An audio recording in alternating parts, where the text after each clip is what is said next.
Glória a Deus. Meus queridos irmãos, a paz do Senhor Jesus. Estamos bastante felizes de retornar a essa querida igreja, junto a esse povo abençoado. Eu digo retornar porque nós temos estado, como já foi mencionado algumas vezes aqui, junto a esses queridos irmãos. Me lembro que estivemos no CELPED, um evento muito abençoado. Esse ano mesmo estivemos aqui em uma das reuniões dos obreiros. Temos estado em diversas congregações, eu me lembro no Jardim Ferrazópolis, nós estivemos ali ministrando também. O Senhor prepara essa rica oportunidade para fazer um investimento aqui nessa noite, como tem acontecido desde a segunda-feira, não é isso? Tenho certeza que o Senhor falou poderosamente, instruiu desde a segunda-feira, no dia de ontem também, e não há dúvida que há uma palavra do céu para o nosso coração nesta noite também. É importante nós confirmarmos se tem coração aberto para a palavra de Deus nessa noite, ouvidos atentos ao que diz o Espírito Santo. Nós vamos fazer algumas considerações iniciais, porém aproveitando que nos encontramos em pés, quero convidar-os a uma leitura no livro do Apocalipse, apenas um versículo, e depois vamos fazer algumas considerações e já adentrar ao estudo glorioso aqui da palavra do Senhor. Apocalipse capítulo 22, apenas um versículo inicialmente, que é o verso 10. Apocalipse 22, verso 10. Está ali na tela, os irmãos estão também acompanhando com a Bíblia aberta. Eu vou fazer a leitura, depois pedir que todos nós leiamos juntos. Diz assim: E disse-me: não seles estas palavras da profecia deste livro, porque próximo está o tempo. Vamos ler todos juntos, bem forte, em coro, diga.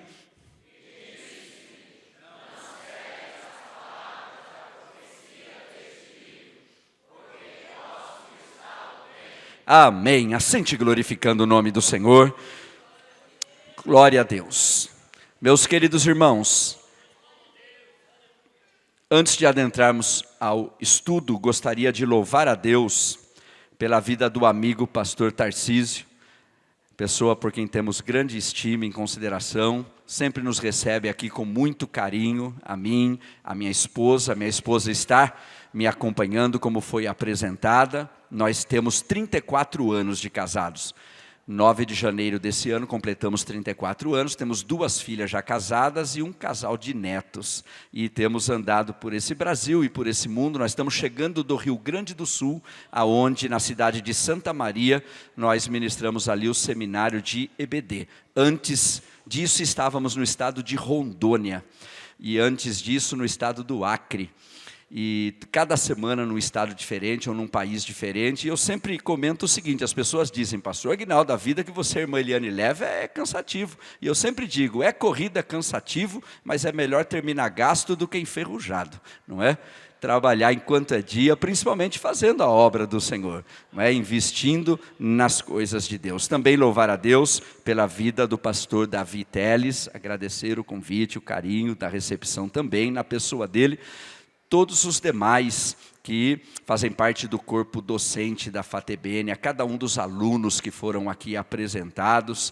Quero deixar a todo o corpo docente direção, 1 aos Coríntios 15, 58. Portanto, meus amados irmãos, irmãs, sede firmes e constantes, sempre abundantes na obra do Senhor, sabendo que o vosso trabalho não é vão no Senhor, ele tem uma recompensa. Também alegre em rever o pastor Moisés e todos os demais companheiros que estamos tendo a alegria aqui de rever. Muito bem, meus irmãos, existe uma apostila e os irmãos estão de posse dessa apostila, e o conteúdo que nós vamos abordar hoje inicia na página 18. O conteúdo inicia-se na página 18 até a página final, é o que nós estaremos aqui desenvolvendo. Existe também na projeção ali slides, e os irmãos, principalmente aqueles que estão acompanhando online, eles vão ter acesso também a esse importante conteúdo ali no formato de slides. Nós vamos passar aqui diversas referências bíblicas que não constam aqui no excelente material que nós preparamos, os demais companheiros da mesma maneira, mas trazemos para enriquecer. Então fique preparado para anotar, porque é um estudo bíblico. Não existe estudo bíblico sem Bíblia e sem papel, caneta, para fazer todas as devidas anotações. E antes de fazer o primeiro comentário da apostila, quero introduzir dizendo o seguinte: olha, a presença de Deus é notória neste lugar. O Senhor habita no meio dos louvores e todos nós aqui já fomos enriquecidos com a gloriosa presença do Senhor. Eu estou destacando isso porque nós estamos num evento de uma faculdade teológica, de uma instituição que está investindo no conhecimento, e isso é muito importante. Existem muitos incentivos bíblicos para que isso aconteça. Os irmãos querem ver exemplos muito conhecidos? Conheçamos e prossigamos em conhecer ao Senhor. Oséias 6 e verso 3. Jeremias 9, 23, 24, Deus diz através de Jeremias: aquele que se glorie, glorie-se nisso, em me conhecer. Deus não esconde nada de nós, Deus esconde para nós, Ele quer ser buscado. Glória a Deus. Então, muitos incentivos. Vou citar mais um texto, Hebreus 5,12. O autor diz assim: vocês, pelo tempo, deviam ser mestres, e eu queria dar um alimento com muita substância, mas vocês não cresceram, então eu tenho que dar leite, porque criança precisa de leite, mas adultos podem comer uma refeição com bastante substância. Então ali ele está dizendo o seguinte: vocês não deram atenção ao crescimento, a caminhar rumo à maturidade. E agora eu chego num ponto, que é o ponto que eu quero destacar para adentrarmos na apostila, juntando uma instituição que investe no conhecimento, juntando o que nós temos, segundo a carta de Pedro 3,18, antes crescei na graça e no conhecimento. Gostaria de destacar, e vejo ser muito importante, que em quase toda igreja local da terra, nós temos dois grupos de pessoas, dois extremos, e você não pode me avaliar, nem eu te avaliar, porque examine o homem a si mesmo. Quais são esses dois extremos que estão presentes em quase qualquer igreja local da terra? Por um lado, nós temos um grupo que ora, que jejua, alguns vão ao monte, passam a noite em oração, em vigília. Essas pessoas são pessoas de Deus, sim ou não, irmãos? Sim, mas você nunca vê essas pessoas na escola dominical. Você nunca vê essas pessoas num culto de ensino. Você nunca vê essas pessoas fazer um básico, médio, avançado em teologia, porque ela entende que não há necessidade de estudar. E o argumento é porque o Espírito Santo faz lembrar, mas a gente só lembra de algo que um dia aprendeu. Não é verdade? Veja bem, essas pessoas são de Deus, mas elas estão errando em ficar apenas com esse extremo. Elas vão se tornar o quê? Fanáticas, porque elas têm um zelo, mas sem entendimento, porque não investe no conhecimento.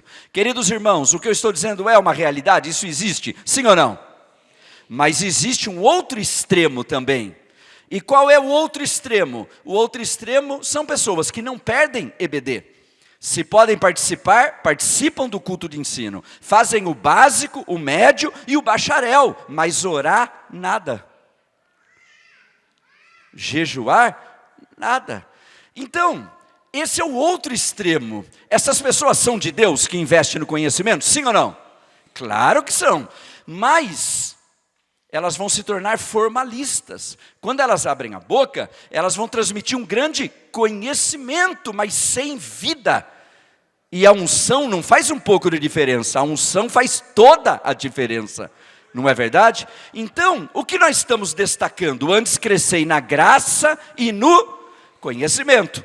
Significa cursar, valorizar a leitura, significa ir atrás de conhecimento, principalmente o conhecimento bíblico, mas investir na vida com Deus, na comunhão, na consagração. Isso significa as duas pernas crescendo por igual, porque se não for igual, até caminha, mas com dificuldade, mas caminhar com firmeza, apenas as duas crescendo por igual. Concluindo essa fala introdutória, adentrando na apostila, quero glorificar a Deus, porque o que nós presenciamos e estamos presenciando aqui nesta noite, são inúmeras pessoas que têm valorizado o conhecimento, que tem feito esse excelente curso, seja qual dos níveis que esteja, básico, médio ou no bacharel. Isso é uma realidade na área do conhecimento, mas é uma realidade também que a unção do Espírito Santo está neste lugar.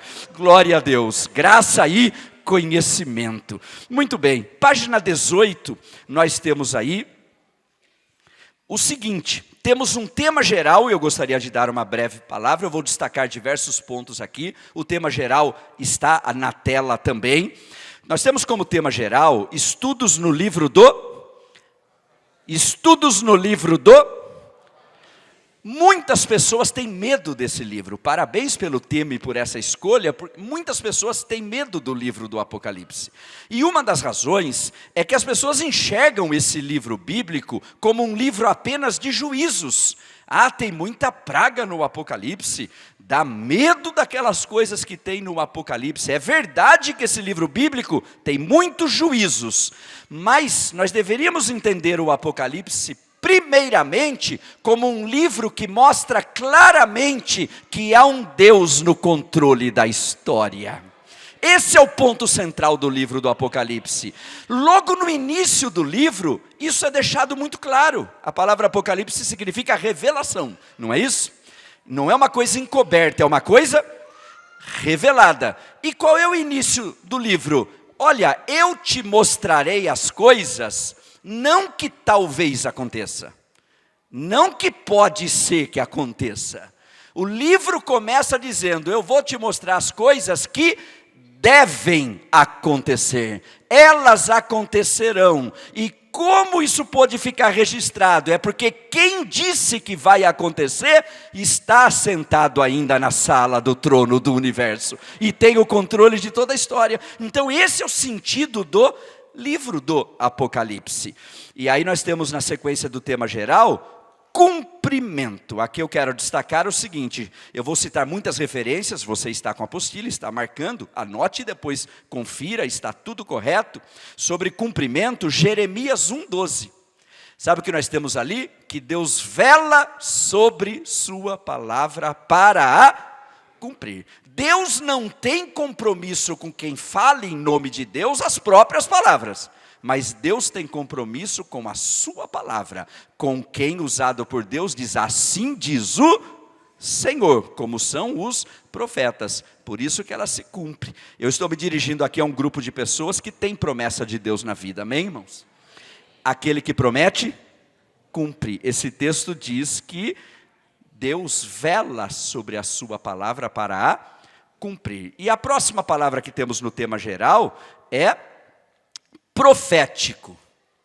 Profecia não diz apenas a respeito do tempo do fim, mas também muito conteúdo nesse sentido, e o Apocalipse dentro da nossa linha de interpretação, porque se existe um livro que tem diversas correntes de interpretação, é o livro do Apocalipse. Quando nós estamos ensinando, estamos pregando, estamos ministrando dentro dessa área, tanto presencialmente quanto em nosso canal no YouTube, o canal EBD. Quantos presentes aqui conhecem o canal EBD no YouTube? Levante a mão, por favor. Muitas pessoas que estão aqui conhecem o nosso canal. Nós sempre abordamos de uma perspectiva pastoral e também alinhado com a declaração de fé das Assembleias de Deus. Então, é o nosso entendimento. Por exemplo, nós somos pré-tribulacionistas, mas todos são? Todas as linhas de interpretação? Não. Então, todos são sabedores que, principalmente, a matéria escatologia bíblica, a doutrina das últimas coisas, tem diversas correntes de interpretação. Aqui, sobre o profético, se você está anotando, gostaria que você anotasse Isaías 46:10.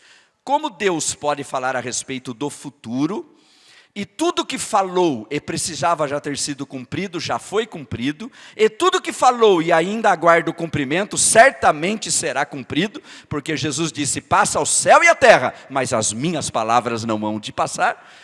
Por que que isso pode acontecer? Eu pedi para os amados anotarem Isaías 46 e verso 10. Sabe qual é o contexto desse texto?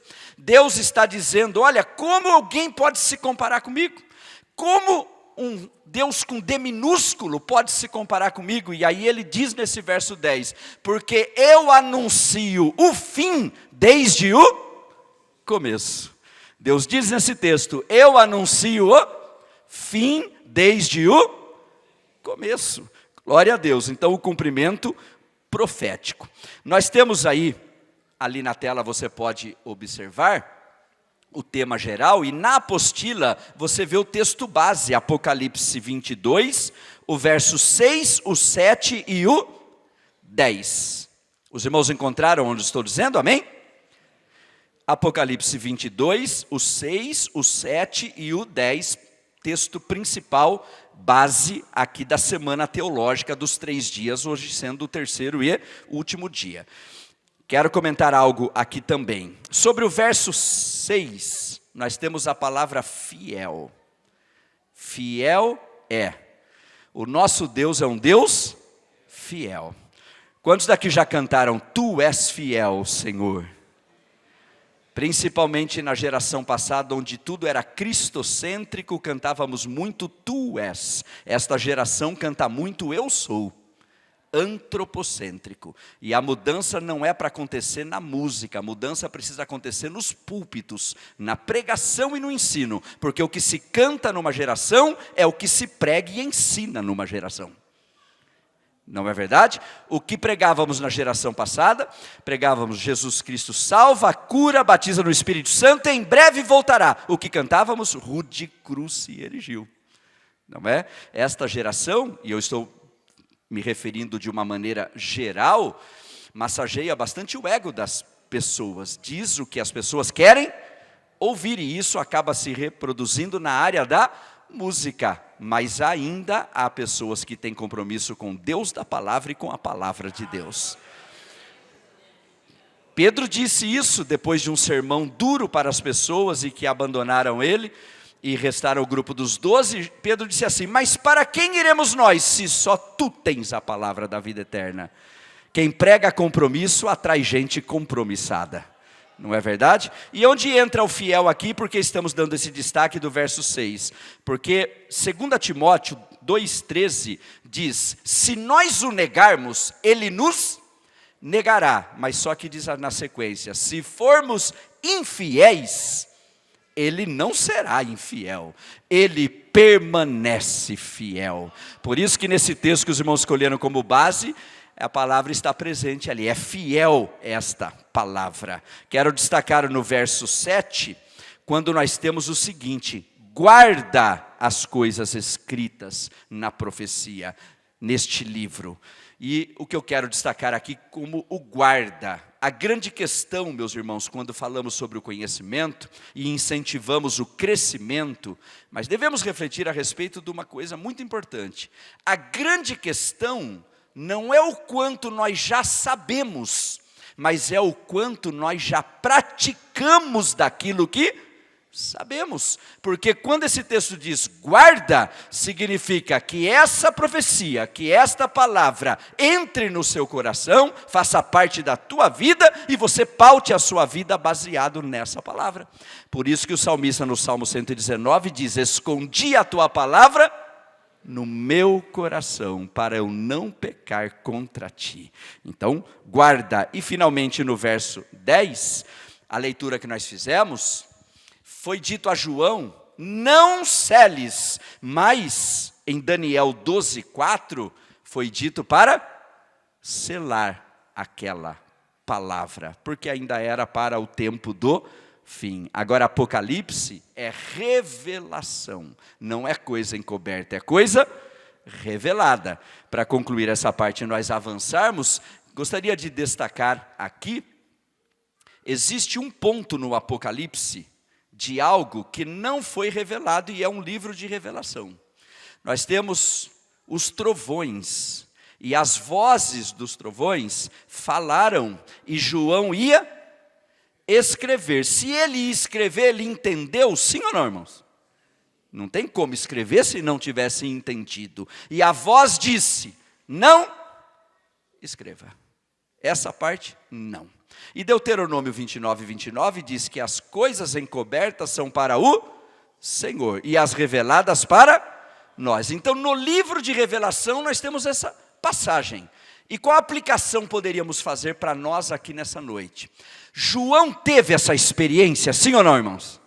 Eu e você sabemos o que foi dito ali, sim ou não? Então qual é a grande lição? A grande lição é que quem investe em intimidade, ser discípulo de Jesus é maravilhoso, mas buscar intimidade é muito melhor. Quem investe em intimidade vai ver coisas que outros não vão ver. Vai ouvir coisas que outros não vão ouvir. E vai ter experiências que outros não vão ter também. Algumas dessas experiências nunca poderão nem ser compartilhadas. João não compartilhou essa parte. Não compartilhou, mas viveu essa experiência. Oh, aleluia, que eu e você possamos investir nessa intimidade com o Espírito Santo. Algumas experiências que vamos viver, algumas delas nunca poderemos nem compartilhar. É para deleite nosso. Glória a Deus. Chegamos no nosso tema específico, a missão da igreja e as profecias bíblicas. Coloquei aí uma introdução e destaquei na introdução quanto à missão da igreja, que envolve metade do nosso tema, e depois das 7 segredos da igreja primitiva, quanto à missão da igreja e as profecias bíblicas. Vamos avançar então. Introdução, acompanhe a minha leitura. Quanto à missão da igreja, seu principal objetivo é a preparação para o estabelecimento final do reino de Deus. Isso envolve a grande comissão, estão aí os textos. Para o cumprimento dessa missão, a igreja precisa atentar para os...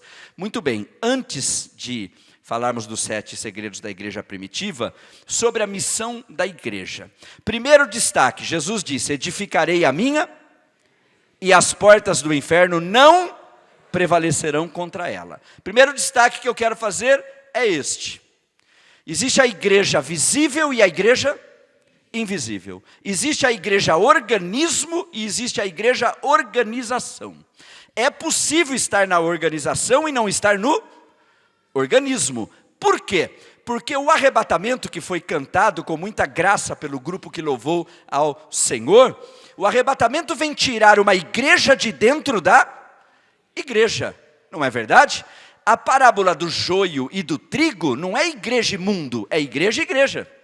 A parábola das 10 virgens não é igreja e mundo, é igreja e igreja. O arrebatamento tira uma igreja de dentro da igreja. Então, quando estamos falando sobre a missão da igreja, vale aqui o destaque que a igreja visível é muito importante, mas não podemos deixar de dar atenção à igreja invisível.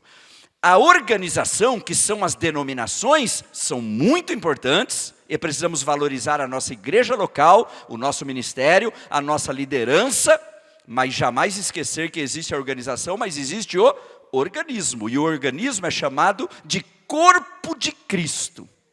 E qual é o critério para ser igreja invisível, organismo, corpo de Cristo? Jesus disse isso a Nicodemos, e ele disse o seguinte: Nicodemos, quem não nascer de novo, não pode ver e não pode entrar no reino de Deus. Então o critério para ser igreja é nascer de novo.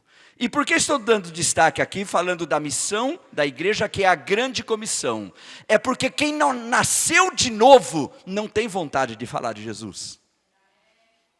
Quem não nasceu de novo, ele pode estar dentro de um determinado lugar, pode cumprir todos os protocolos, mas não arde no seu coração o desejo de compartilhar com as pessoas. Nós estamos falando de grande comissão, porque ela mesmo não passou por essa experiência. Agora, todo nascido de novo, o que ele mais deseja é compartilhar o que ele tem com o seu próximo. Essa é a missão da igreja, mas só cumprirá essa missão quem já teve o seu encontro pessoal com o Senhor. Romanos 14:12 diz, cada um dará conta de si mesmo a Deus.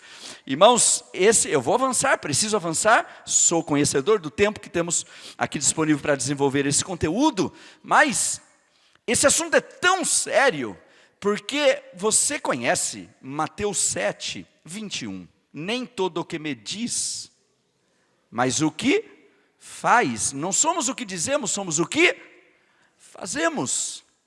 E olha a seriedade numa palavra não popular, que eu quero dizer aos irmãos, mas palavra de Deus.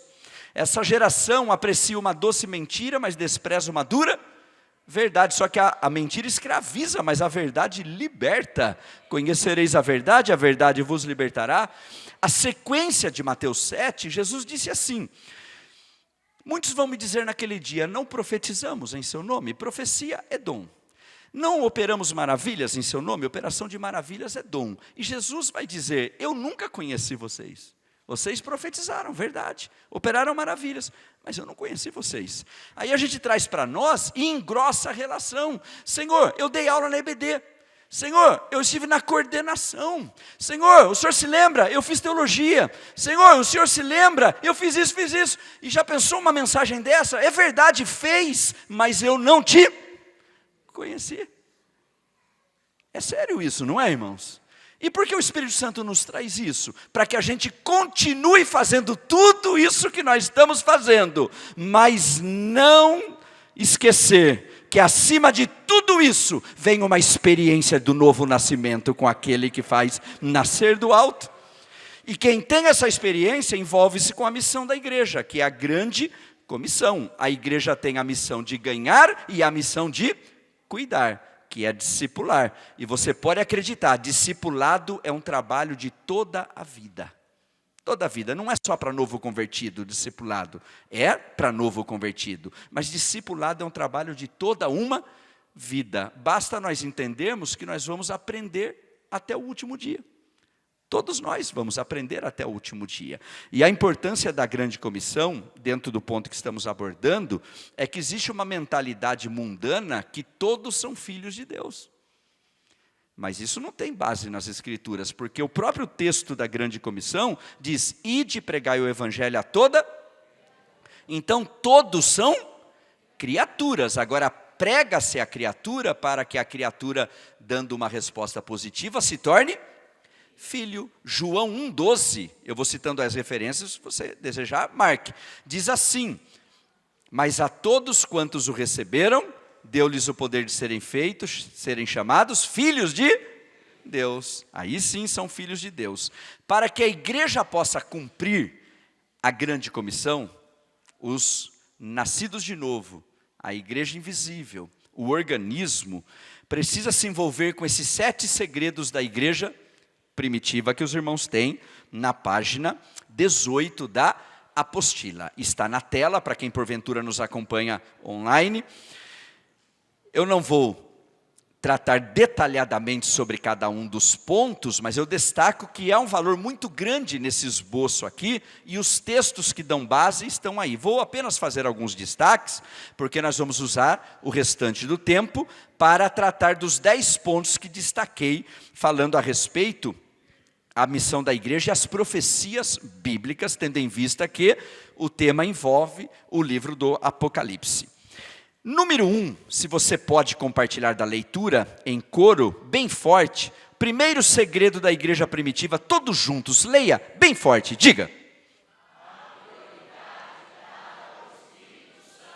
A igreja primitiva foi o que foi, porque priorizou o Espírito Santo, porque entendeu a parceria com o Espírito Santo. A parceria está no último versículo que alistei aí, Atos 15, 28. Sabe o que nós temos?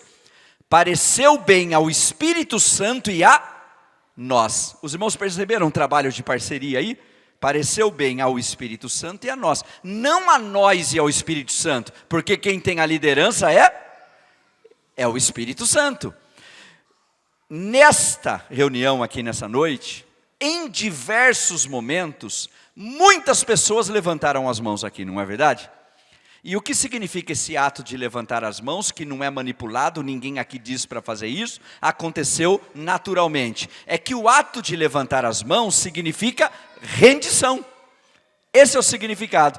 E cada vez que a glória de Deus está presente, como está aqui nesta noite, em muitos momentos a gente levanta as mãos. E quando estamos com as mãos levantadas, é como se essa parceria, o Espírito Santo, que está na liderança, dissesse naquele momento, meu filho, minha filha, você está debaixo da minha liderança. Rendidos à liderança do Espírito Santo. Irmãos, não tem como cumprir a missão da igreja sem estar debaixo da liderança do Espírito Santo, porque afinal, é Ele que convence do pecado, da justiça e do juízo. A nossa missão é falar, mas a missão dele é convencer. Então esse destaque aqui é importante. Segundo, a utilização dos dons espirituais. Alguém aqui ainda acredita nos dons espirituais? Acredita que é para os dias de hoje?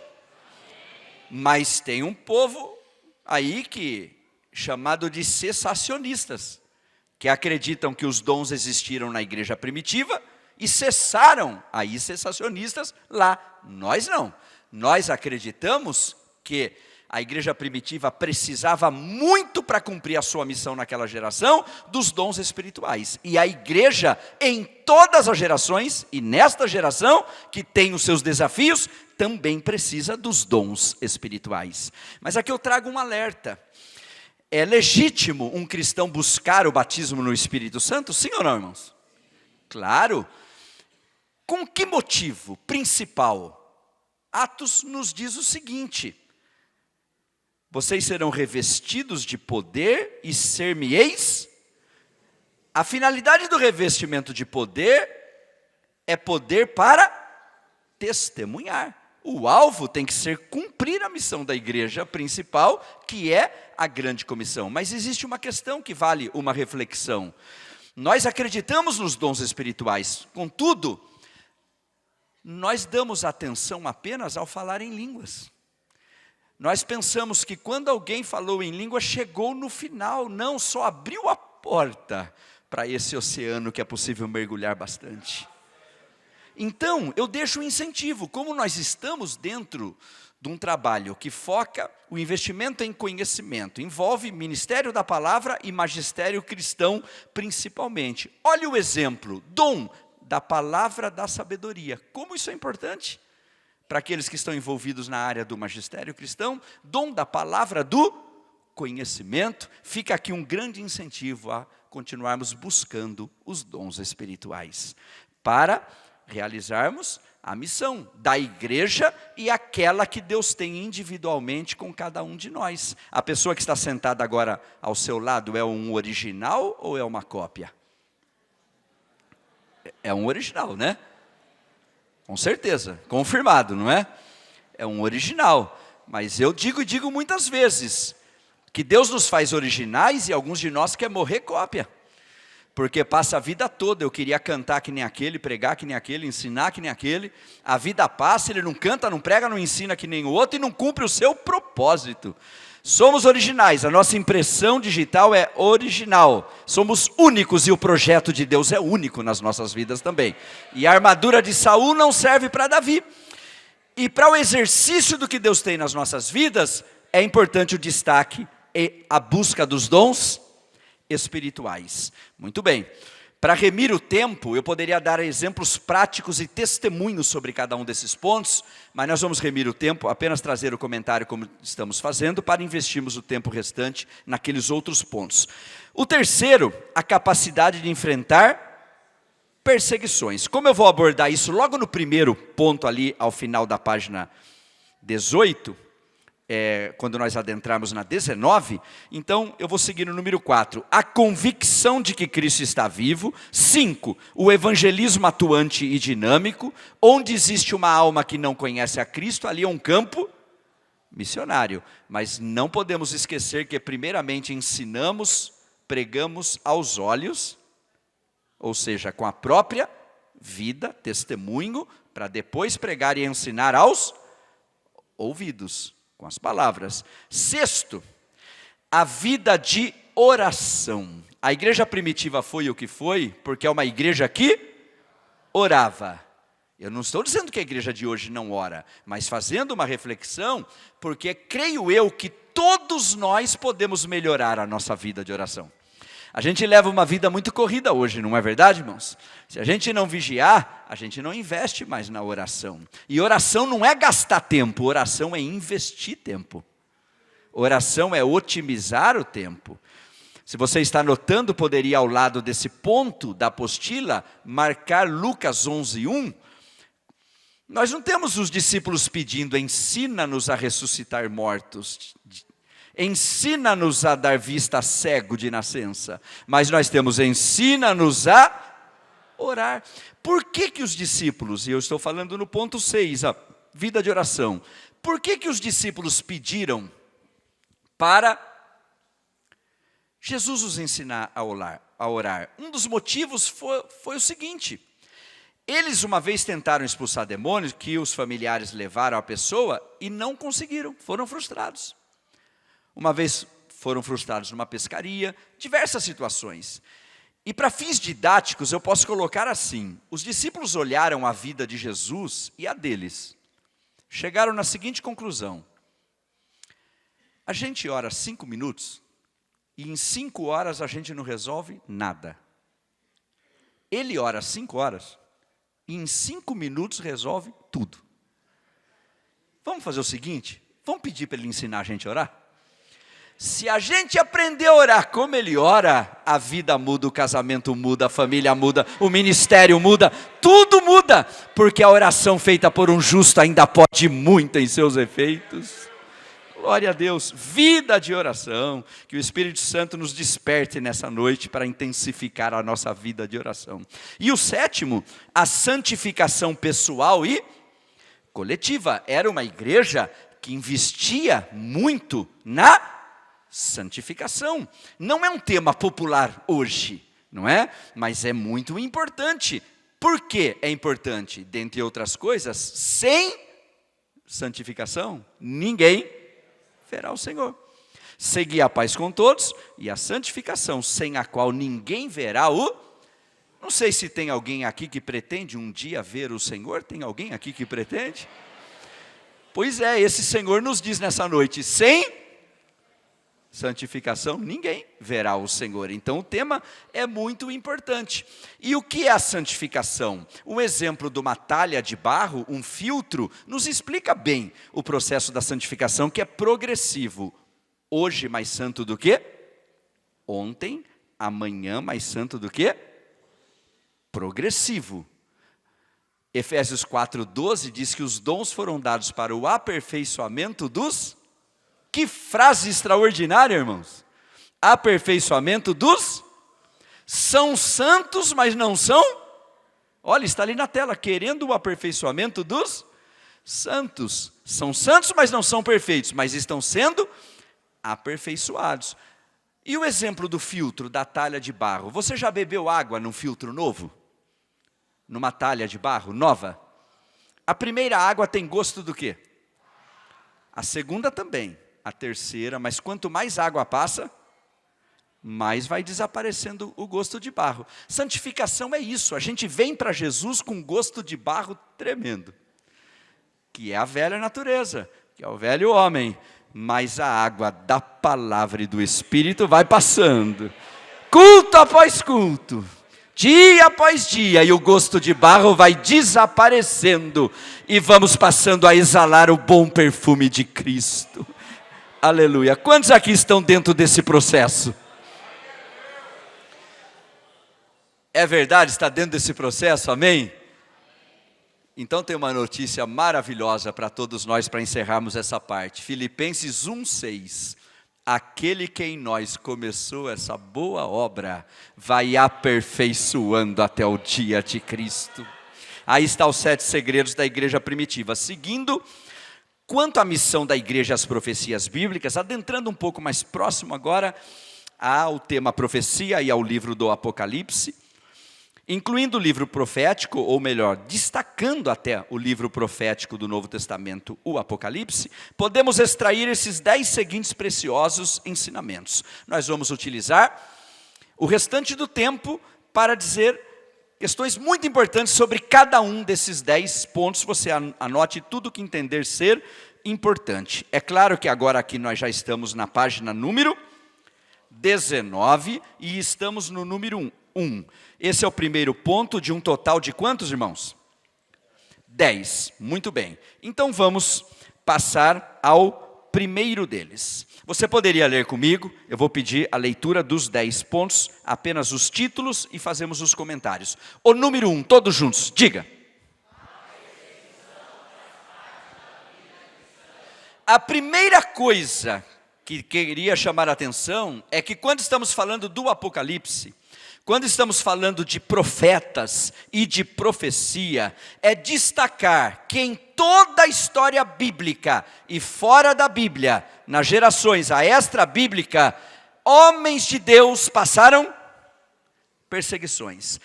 Os irmãos estão tratando nesta semana teológica de um livro que foi escrito por um homem que esteve no lugar, eu estive por bondade de Deus, em maio na Grécia.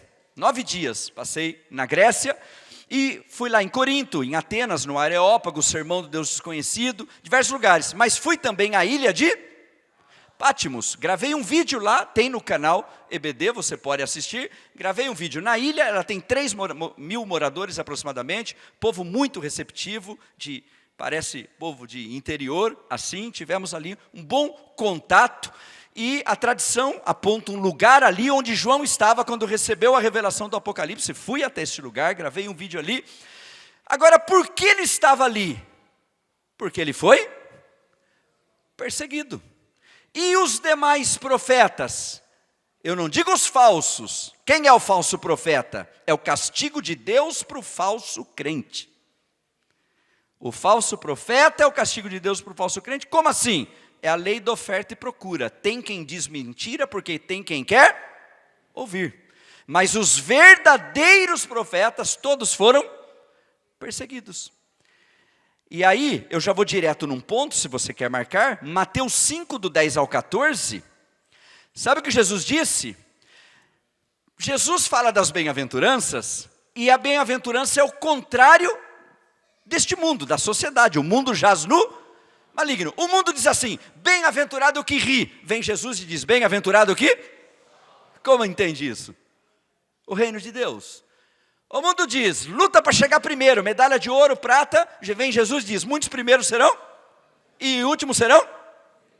O reino de Deus é na contramão da sociedade. Quando Jesus termina as bem-aventuranças, nesta parte que eu mencionei aos amados, Mateus 5, 10 a 14, Jesus diz assim, eu tenho uma última bem-aventurança para falar para vocês, e vou até acrescentar, exultai-vos, porque bem-aventurado é mais que feliz. Ele diz assim, bem-aventurados sois vós, exultai-vos, quando vos injuriarem e perseguirem, e mentindo disserem todo mal contra vós por minha causa. Verso seguinte, o que temos no verso seguinte? Exultai e alegrai-vos, porque é grande o vosso galardão nos céus. Agora olha a sequência do texto, porque assim, não, pode voltar por favor, porque assim perseguiram, quem irmãos? Os profetas que foram antes de vós. Por isso alistamos aqui esse número 1. A história todinha foi marcada por perseguição. Então, ao estudar numa semana teológica o livro do Apocalipse e profecia, não podemos esquecer que quem teve a revelação do Apocalipse estava exilado numa ilha chamada Patmos, e estava ali por causa da palavra de Deus e do testemunho.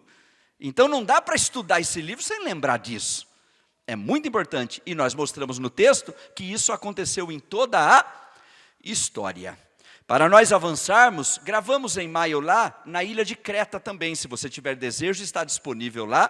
Creta é o lugar que Paulo deixou Tito, para isso te deixei em Creta. E também é o local onde ele disse, não sai com esse navio daqui que vai ter problema. E o povo saiu, não deu atenção, e naufragou e foi parar na ilha de Malta. Então, obviamente, conhecer esses lugares ao vivo e a cores enriquece bastante. Qualquer pessoa que esteja nos ouvindo e deseja nos acompanhar nas nossas caravanas frequentes para as terras bíblicas, em março tivemos, em maio tivemos, e agora em dezembro, querendo Deus, estaremos no Egito e Israel também. Os irmãos têm os nossos contatos aí, se tiver desejo, pode nos procurar. Quem tem disponibilidade é um investimento, contribui bastante. Os irmãos entenderam esse primeiro ponto, a questão da perseguição fazer parte da vida cristã? Amém, irmãos? Agora, aplicação prática. Se tem alguém aqui que tem sido perseguido nesses últimos dias, em alguma área, no trabalho, na família, fique tranquilo, está dentro do projeto. Faz parte. Agora tem uma coisa, o salmista no salmo mais conhecido, disse uma coisa muito linda ali. Davi, no Salmo 23, disse assim: Senhor, não mata meus inimigos. Senhor, neste salmo, Senhor, não vou desejar nenhum mal para eles, mas eu tenho um pedido, porque Davi foi muito perseguido e estava sendo. Preparas uma mesa perante mim, na presença dos meus inimigos. Davi estava dizendo: Senhor, a perseguição vai fazer parte, tem sido e vai continuar. Eu peço apenas uma coisa: só mostra para quem me persegue que o Senhor é na minha vida. Aleluia! O que o inimigo tem intentado para o seu mal, Deus é poderoso para reverter para o seu bem. Aleluia! Glória a Deus. Glória a Deus. Estamos na página 19. Segundo aprendizado, ao estudar o Apocalipse, estudar as profecias, que eu quero destacar aos amados. Como combinamos aqui, os títulos vamos ler juntos. O título número 2, em coro, todos juntos, diga.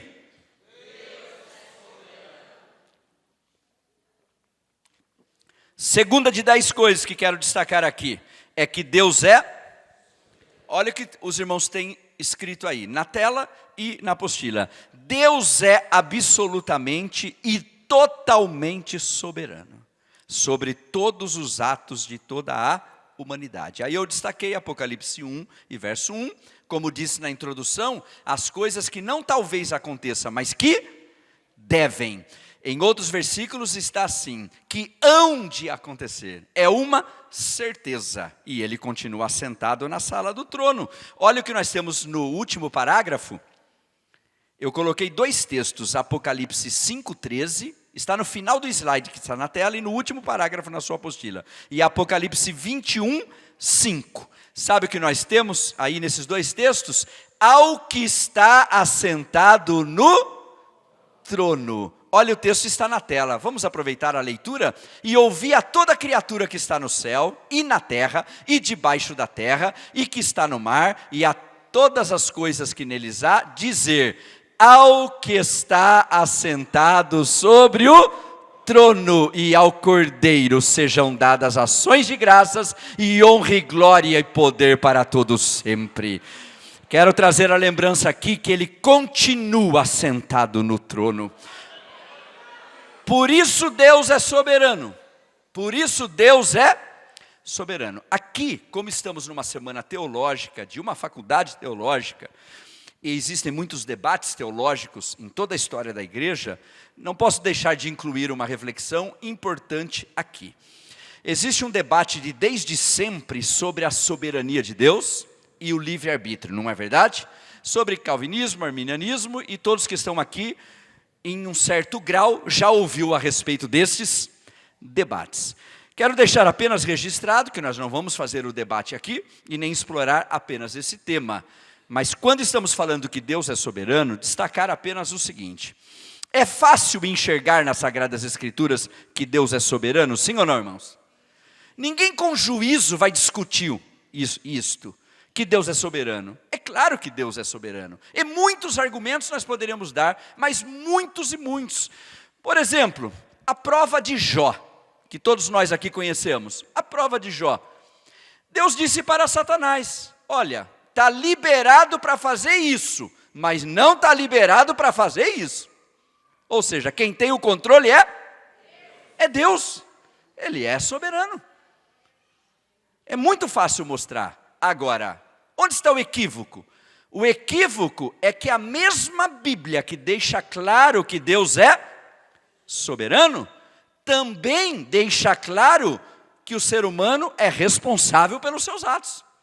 E isso é muito fácil de mostrar. Se nós fôssemos trabalhar apenas esse tema, eu ia começar a trabalhar com os irmãos diversos textos sagrados, pegando um apenas, porque não é o nosso foco, nós vamos seguir. A Bíblia diz que Deus endureceu o coração de Faraó. Sim ou não, irmãos? Diz, portanto, Deus é soberano. E esse texto, para a alegria dos calvinistas, está lá. Mas no contexto, nós vamos ter escrito assim: e assim Faraó endureceu o seu, para a alegria dos arminianos. Mas os dois textos estão na Bíblia. Por que pegar um e desprezar outro? Eu mencionei as viagens para as terras bíblicas. Em março nós estivemos mais uma vez em Jerusalém, muitas vezes. Aí a gente sobe no Monte das Oliveiras, e ali aconteceu uma cena que Jesus chorou sobre a cidade e disse assim: quantas vezes eu quis ajuntar, como a galinha junta os seus pintinhos, e tu não quiseste. Se vocês não quiseram, é porque vocês poderiam querer. E nós somos livres para escolher, mas não livres para escolher as consequências. Eu concluo essa reflexão dizendo o seguinte: algum de nós aqui entende perfeitamente como funciona a Trindade? Sim ou não, irmãos? Não, nenhum de nós. Mas alguém aqui acredita na Trindade? Claro, o ensino é bíblico. Mas quem de nós aqui explica a contento? Não explicamos, mas acreditamos porque está na Bíblia. Alguém aqui acredita que Jesus era 100% homem, sim ou não? E era 100% Deus?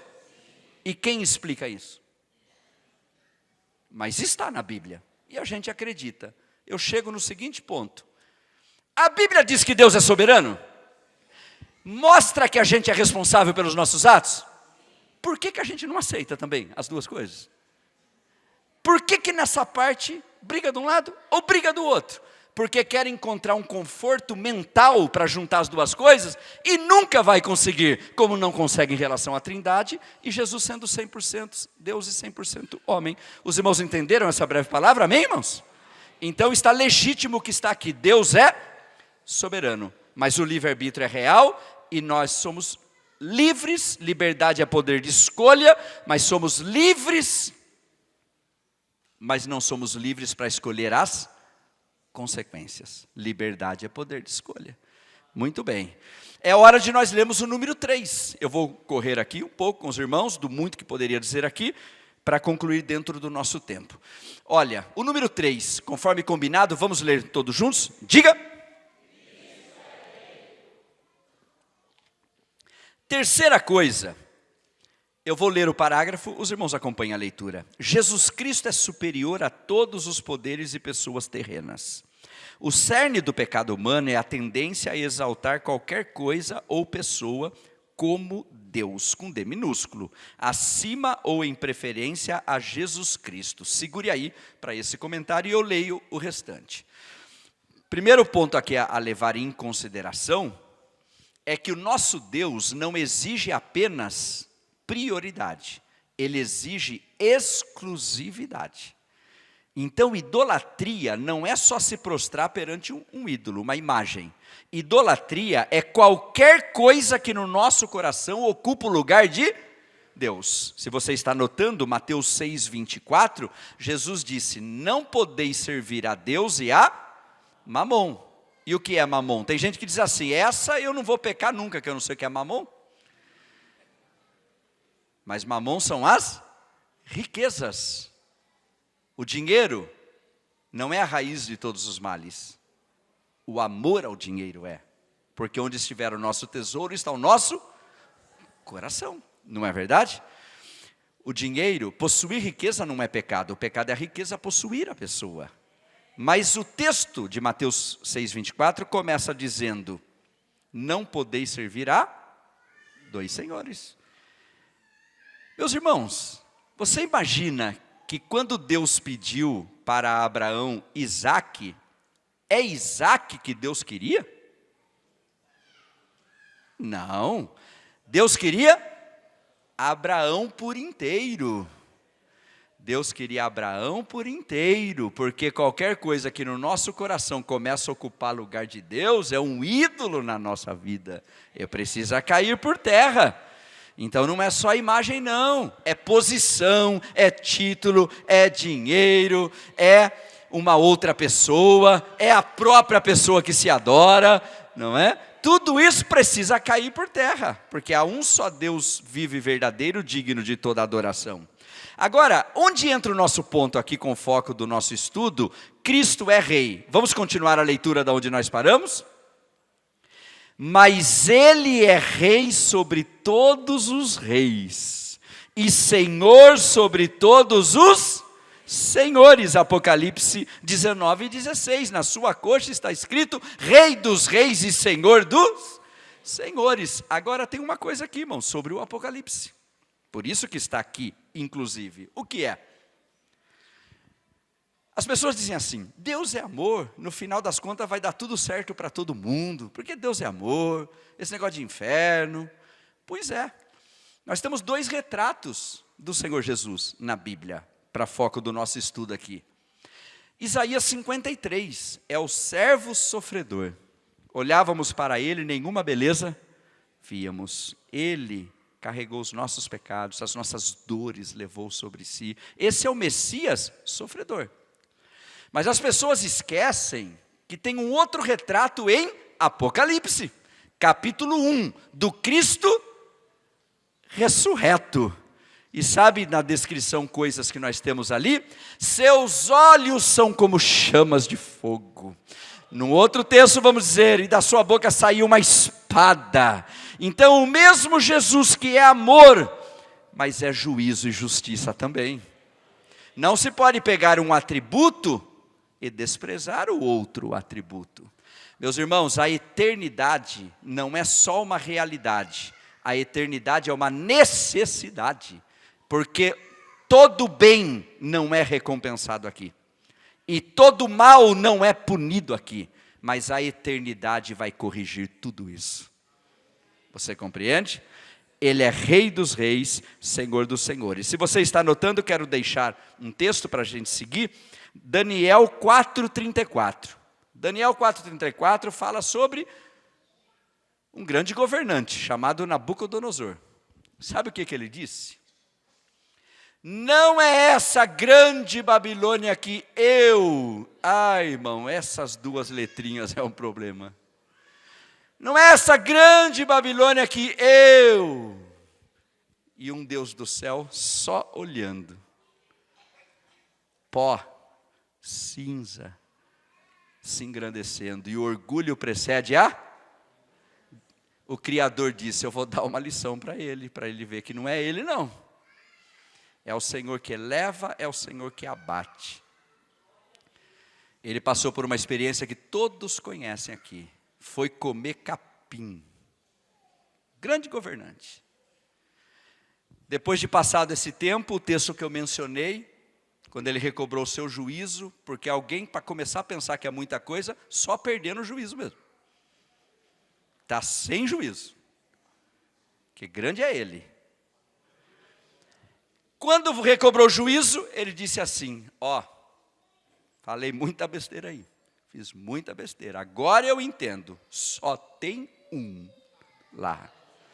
Ele é rei sobre todos os reis, ele é Senhor sobre todos os senhores. Descansa seu coração nessa noite, ele continua no controle de todas as coisas. Cristo é rei e é o nosso Senhor e o nosso Salvador.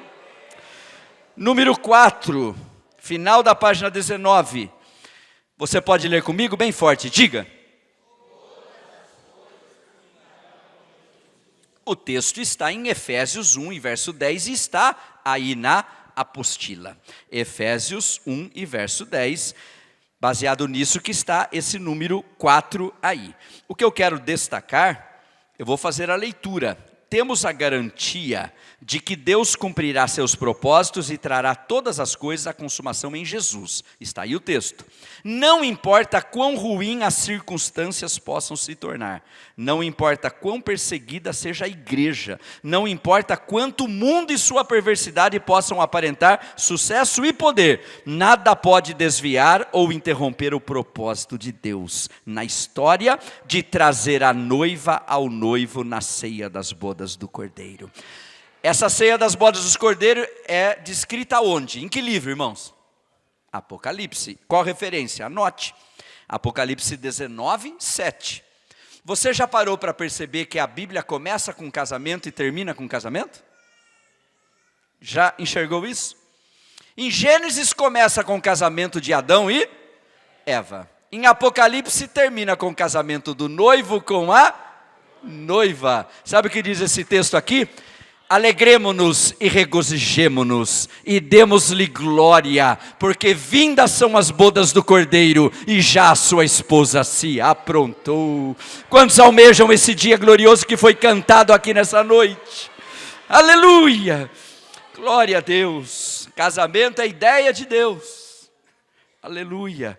Aqui foi mencionada a palavra circunstância. Eu gostaria de deixar algo que eu sei que será importante para quem está nos ouvindo. Nós estamos indo para a página, agora, 20. Página 20, segure na página 20. Estamos caminhando para o final. Sobre circunstância. Nós temos aqui, temos uma grande quantidade de pessoas aqui, pessoas que nos assistem online e depois a gravação permanecendo, pode assistir depois. E cada uma vivendo circunstâncias diferentes. Nós temos pessoas vivendo aqui o dia bom, pessoas aqui vivendo o dia mal, porque a vida é constituída de muitos dias bons e alguns dias maus. A boa notícia é que Jesus prometeu estar em todos eles. Eis que estou convosco todos os dias. Mas sobre a circunstância, irmãos, a nossa paz, a nossa alegria não tem a ver com circunstância. A prova disso é que Jesus uma vez olhou para os discípulos e disse assim: deixo-vos a paz. A minha paz vos... Agora olha a sequência. Eu não vou lá dou como o mundo dá. Então existe uma paz que o mundo e existe a paz de Jesus. Qual a diferença? Circunstâncias. Há pessoas aí fora que qualquer coisinha tira a paz dela. Ei, você tirou minha paz. Jesus disse, aí fora é assim, mundo, eu tenho uma paz diferente. Eu tenho uma paz para dar para vocês, que quando tudo estiver bem, vocês estão em paz. Mas quando alguma coisa aparentemente não estiver bem, a paz continua aí. Os irmãos querem ver como é lindo isso? Paulo escreveu algumas epístolas, chamadas epístolas da prisão. Ou seja, escreveu quando estava preso. Uma é Filipenses. Sabe o que ele disse? Capítulo 4 e verso 4. Um preso, algemado, e escreveu assim: regozijai-vos sempre no Senhor. Não parou nisso. Aí ele disse assim: outra vez vos digo, regozijai-vos. Como pode um preso escrever para o povo, sejam felizes? É porque a alegria desse preso que era livre, e há muitos livres que são presos, a alegria dele não era a circunstância. A alegria dele, ele já tinha declarado, não mais vivo eu, mas Cristo vive em mim. Querida irmã e irmão, não olhe para essa circunstância. A sua alegria e paz não depende dessas coisas. A sua alegria e paz é alguém que mora em você, que vive em você. Aleluia. Página 20, número 5. Você pode ler comigo? Obviamente eu preciso resumir agora. Página 20, número 5. Todos juntos, diga. Obviamente isso precisaria ser colocado entre parênteses, o aparentará, porque a igreja é viva, as portas do inferno não prevalecem contra ela. Mas o destaque aqui, inclusive esse texto está aí, Mateus 16, 18, está na apostila. O destaque aqui, irmãos, é que a igreja passará períodos, é importante estudar as 7 igrejas do Apocalipse, capítulos 2 e 3. Apocalipse 1, 19 tem uma divisão que nós adotamos como pentecostais e o entendimento da área da escatologia, que diz o seguinte, está na tela: escreve as coisas que tens, capítulo 1, e as que são, capítulo 2 e 3, as 7 igrejas, e as que depois dessas hão de, é uma divisão importante para o estudo do livro do Apocalipse. Agora, o que eu quero destacar, a igreja vai passar diversos períodos. Uma das bênçãos de viajar bastante, irmãos, Deus nos deu a oportunidade, já está em 17 países, querendo Deus, estaremos agora indo para mais 2, e estaremos passando 2 semanas no Japão também. No caso do Japão será, querendo Deus, a primeira vez. Uma das bênçãos de viajar bastante é que a gente começa a ver o mundo como Deus vê. Isso aqui é muito importante. Se a gente fica muito no mesmo lugar, parece que o mundo é só aquilo. Não. Quando você viaja bastante, você começa a ver o mundo como Deus vê. E vendo o mundo como Deus vê, nós temos muitos lugares na nossa geração, uma igreja sofrendo grandes perseguições, igrejas que não podem, a adoração não pode ser explícita. Nós temos pessoas, falando de um modo geral, não tratando com a devida seriedade a obra de Deus, mas temos muita gente tratando com muita seriedade a obra de Deus também. E quando nós abordamos esse número 5 aqui, é mais para, pensando em trazer um destaque para os amados aqui, como estamos estudando o Apocalipse, eu gostaria de dar um destaque em uma das 7 igrejas, pelo menos, para ficar esse incentivo num aprofundamento. Se você está anotando, anote Apocalipse 3, a igreja que estou mencionando agora é a igreja de Sardes. Eu estive em Sardes no mês de março, gravei um vídeo em cada uma das 7 igrejas do Apocalipse. Eu digo isso, irmãos, com um único intuito, é que se você puder acessar o canal IBD e assistir, vai trazer crescimento.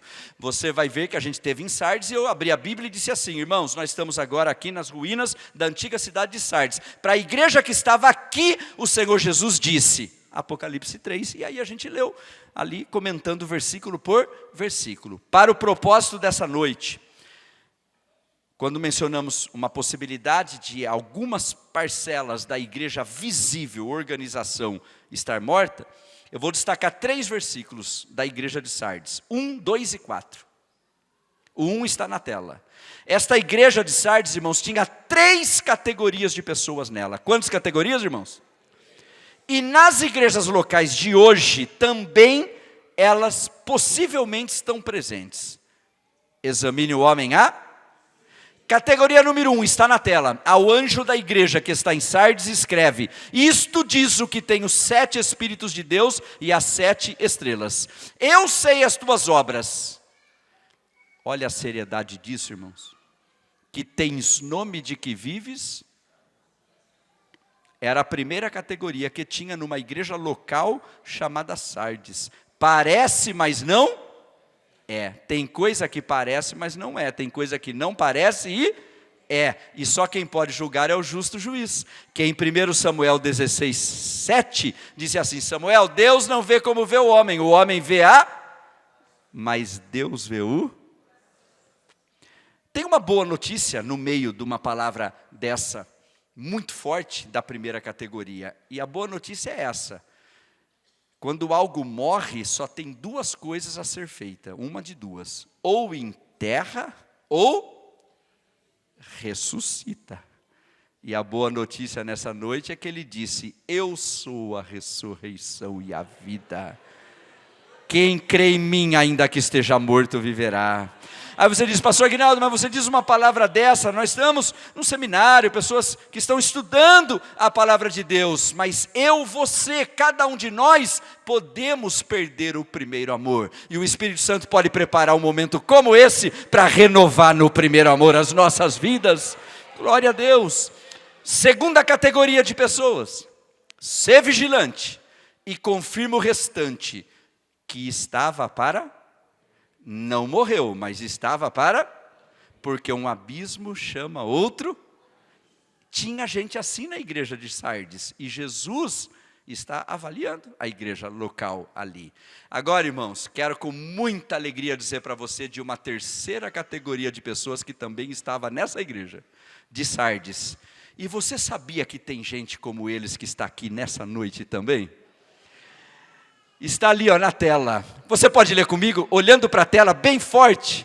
Todos juntos, diga: mas também tens em Sardes algumas pessoas que não contaminaram as suas vestes, e comigo andarão de branco, porquanto são dignas disso. Aleluia! Oh, glória ao nome do Senhor. Número 6. Lendo o título todos juntos, diga. Agora eu só vou passar algumas referências em cada um dos pontos, você vai anotar depois, para que eu não avance muito além do tempo, a gente é respeitador ao tempo.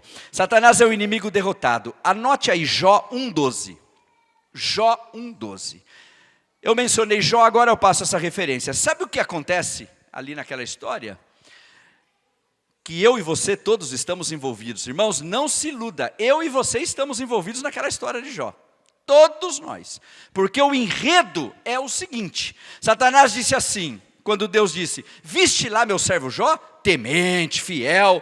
O argumento de Satanás foi esse: claro, o Senhor abençoou ele com tudo, o Senhor tira alguma coisa ali, para ver se ele continua fiel desse jeito. Os irmãos entenderam qual é o enredo? O enredo de Satanás é: Deus, na terra, o Senhor nunca vai encontrar um que te adore, que não seja interesse puro. É só interesse. É claro que Jó vive assim. É só o Senhor mexer alguma coisa ali, o Senhor vai ver onde vai a adoração dele. Por isso, irmãos, louvar é uma coisa, adorar é outra coisa. Nós louvamos a Deus pelas coisas que Ele faz, mas adoramos por quem Ele... Essa é a diferença. E sabe o que Jesus disse para a mulher samaritana? Mulher, o dia vem em que os verdadeiros adoradores, não é naquele monte, não é nesse monte. Você quer saber como é que é? Quero, Senhor, é em espírito e em verdade, porque o Pai procura aqueles que o adorem dessa maneira. Tem adorador aqui nessa noite? Aí sabe o que Deus disse? Porque todo bem vem de Deus, Ele pode permitir algo dentro do propósito, mas Ele não faz o mal. Então Ele disse, então tá bom, Satanás, então você pode descer lá, a vida dele está na tua mão, você pode tocar, agora tirar a vida dele, isso você não faz. Ou seja, o que, olha lá, porventura não cercar, muito bem, aquele é o texto, mas o 12 que eu mencionei aqui, olha, tudo que ele tem está na tua mão, mas na vida dele você não? Então quem é que está no controle nessa história, irmãos? É Satanás? Não, quem está no controle é? O número 6 diz o quê? Satanás é o inimigo. Número 7. Preste bem atenção no número 7. E nós vamos fazer a leitura. Em coro, está na apostila. Você pode ler juntos? Diga.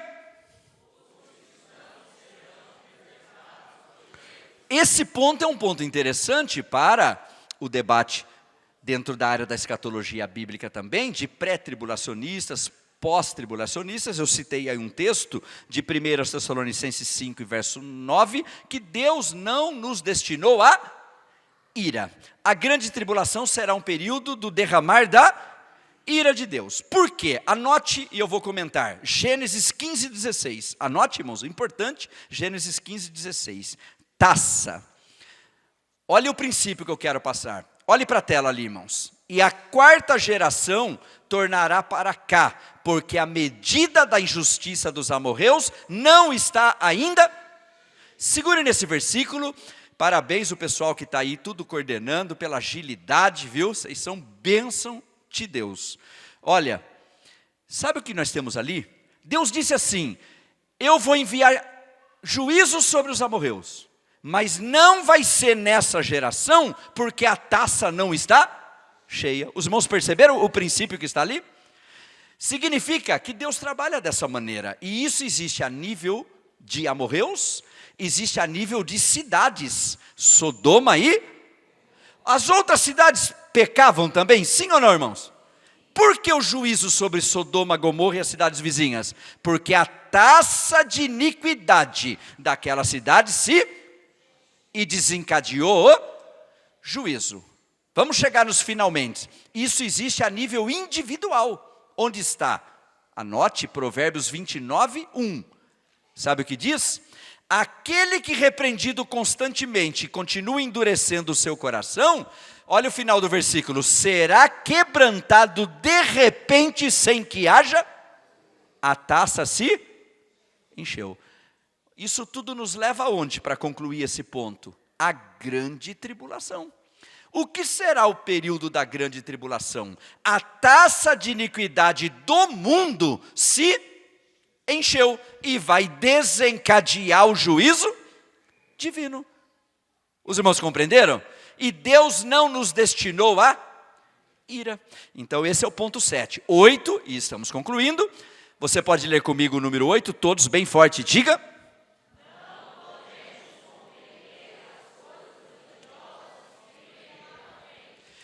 Você poderia anotar aí, como eu estou pedindo agora apenas a anotação do texto, a leitura está aí, o material é excelente, você pode depois ler.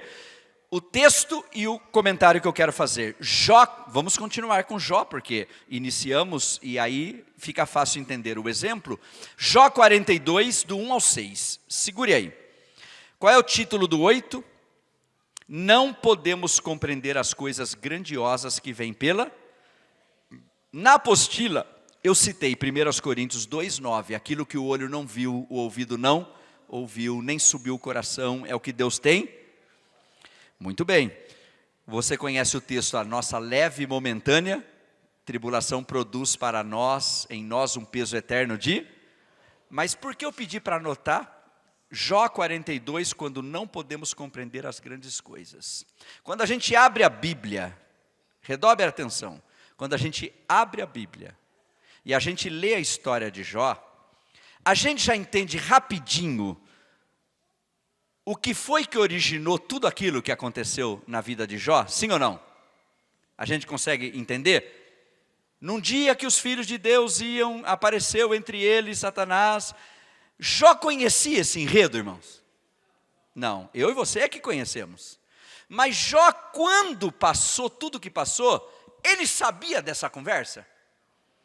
Porque coisas que fazemos aqui, influencia lá. Coisas decididas lá, influencia aqui. Prova bíblica, Daniel orou aqui e houve uma batalha no céu, por causa dessa oração. Coisa feita aqui, influencia lá.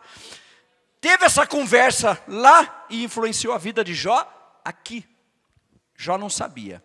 Por não saber, atente bem porque é importante para o foco da semana teológica, mas como aplicação prática para a pessoa que estão nos ouvindo.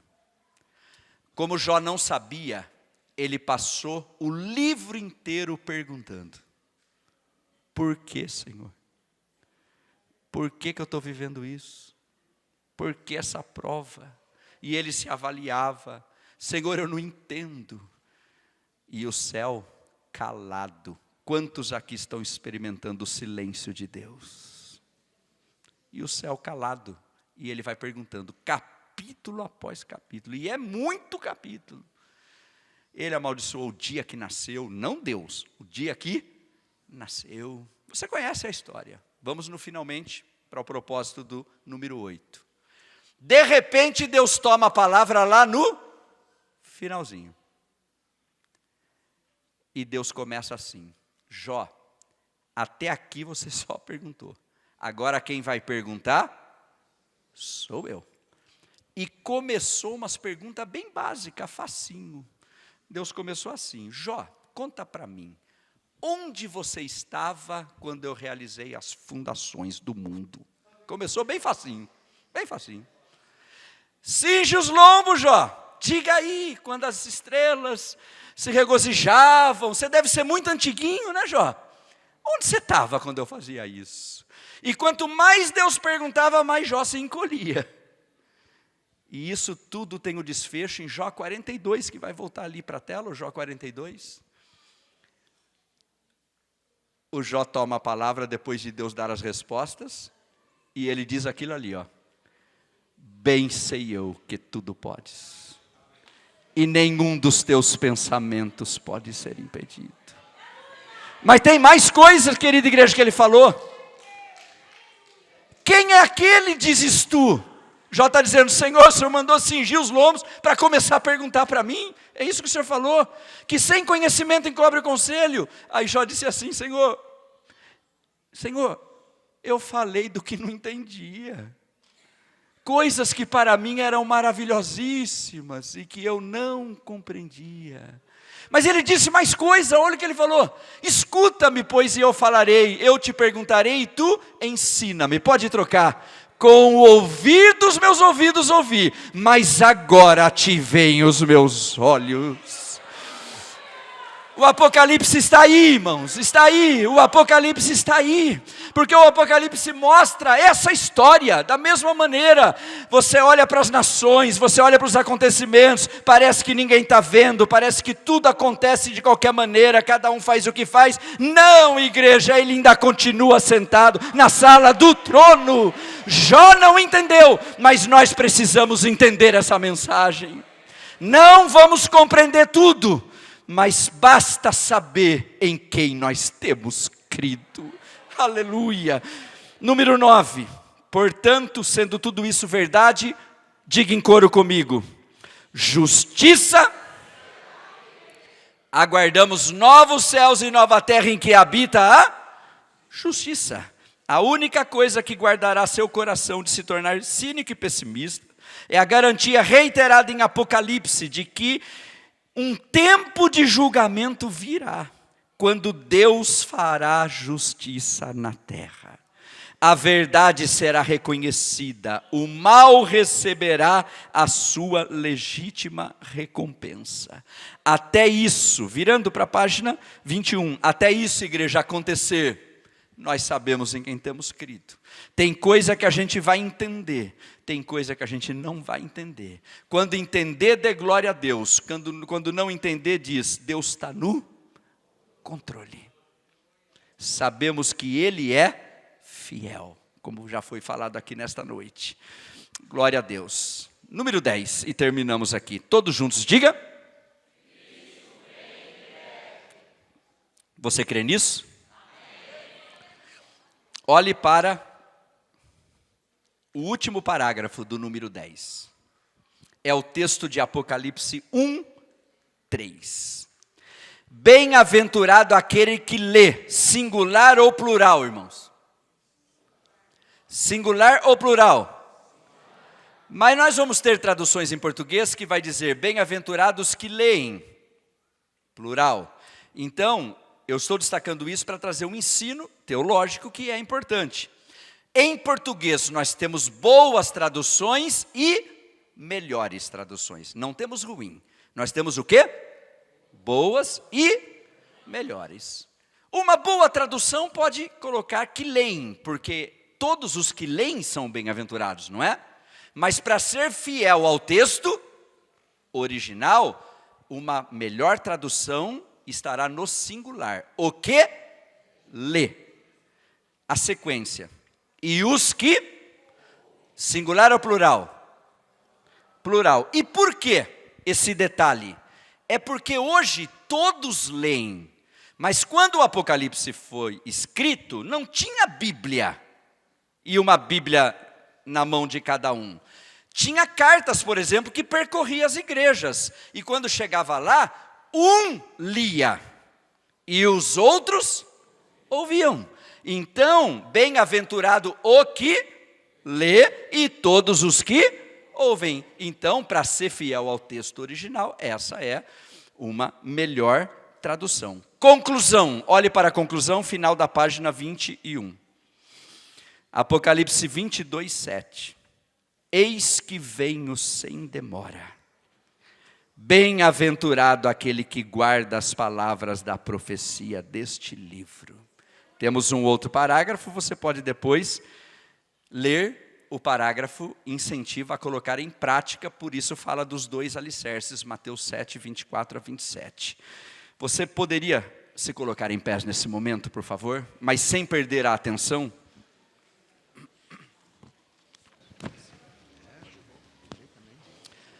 Valeu a pena ter estado aqui nessa noite? Você leva para casa alguma coisa que pode fazer diferença na sua vida? Gostaria de orar com os amados. Na oração, inclua toda a FATEBN, a direção, corpo docente e tudo mais que o Espírito Santo colocar em seu coração. E para nós orarmos, o que eu quero chamar a atenção é o início do nosso estudo. Nós iniciamos falando da importância, da prioridade dada ao Espírito Santo. E eu gostaria de dizer apenas essa palavra e nós vamos orar. O rei Davi, que é muito admirado por todos nós, e eu admiro bastante também, somos abençoados pelos seus salmos. Nós temos uma confissão pública ali, que é o Salmo 51, do episódio com Batseba que todos aqui conhecem. Tem gente que começa não muito bem e termina pior, Saul. Tem gente que começa bem e termina ruim, Salomão. Tem gente que começa bem, tem um acidente no percurso e termina bem, Davi. O que eu quero chamar a atenção é numa diferença imensa que existia entre Davi e Saul, e nós abordamos aqui a importância do Espírito Santo na nossa vida. Ele escreveu do 10 ao 12 do Salmo 51, cria em mim, ó Deus, um coração puro, renova em mim um espírito reto. Aí ele diz duas coisas, uma lembrando do Gênesis e outra lembrando de Saul. Uma lembrando do Gênesis, outra lembrando do Saul. Qual foi a coisa lembrando do Gênesis? Não me lances fora da tua presença. Que aconteceu com o primeiro casal. Todos aqui conhecem o Gênesis 3. Mas olha o que ele disse depois. Querida igreja, você sabe que o Espírito Santo deixou Saul. Não é verdade? E quando isso aconteceu, um espírito mau atormentava Mas você lembra quem foi o jovenzinho convidado para ir lá até Saul e tocar? Para aliviar Saul? Quem foi? Então, queridos irmãos, aquele jovenzinho ali, ele conheceu o que é alguém ter o Espírito de Deus, mas também conheceu o que é alguém perder a presença de Deus na vida. E quando ele pecou, ele imediatamente incluiu na oração. É quase como se ele estivesse dizendo: Senhor, eu vi o que aconteceu com Saul, o seu ungido, mas o teu Espírito deixou, por causa do pecado. E aí ele ora ao Senhor: Senhor, eu não quero que isso aconteça comigo. Senhor, pode me punir, Senhor, pode fazer o que o Senhor quiser, mas duas coisas eu te peço: não me lances fora da tua presença, e o que ele disse na sequência, igreja, você pode dizer comigo? Nem retires de mim o teu Espírito Santo. Querida igreja, o que temos de mais precioso na nossa vida é o Espírito Santo. Que esse Espírito Santo presente nessa noite traga renovação em nosso meio, reavive a nossa vida, acenda a chama mais uma vez. Pai querido, que o Senhor colocou em nosso coração, nós repartimos com a tua igreja. A tua palavra não volta vazia jamais. Pai querido, que possamos ser praticantes da tua palavra. Pai querido, abençoa ainda mais essa instituição de ensino, os seus diretores, os seus alunos, prospera em quantidade, prospera em qualidade. Pai, levanta uma igreja poderosa nesses últimos dias, uma igreja cheia do teu Espírito Santo, revestida de poder, que tem conhecimento, que tem um grande conhecimento, mas que tem graça, que tem unção para fazer diferença nesta geração. Continua abençoando o pastor Tarcísio, a sua família, todo o ministério de São Bernardo do Campo. Pai, te louvamos por tudo que tens feito e por tudo que ainda vais fazer para a glória do teu nome. É a nossa oração e gratidão em nome do Senhor Jesus. Amém. Glória a Deus. Quantos glorificam a Ele nessa noite? Pastor Aguinaldo pode contar sempre com as orações dessa igreja.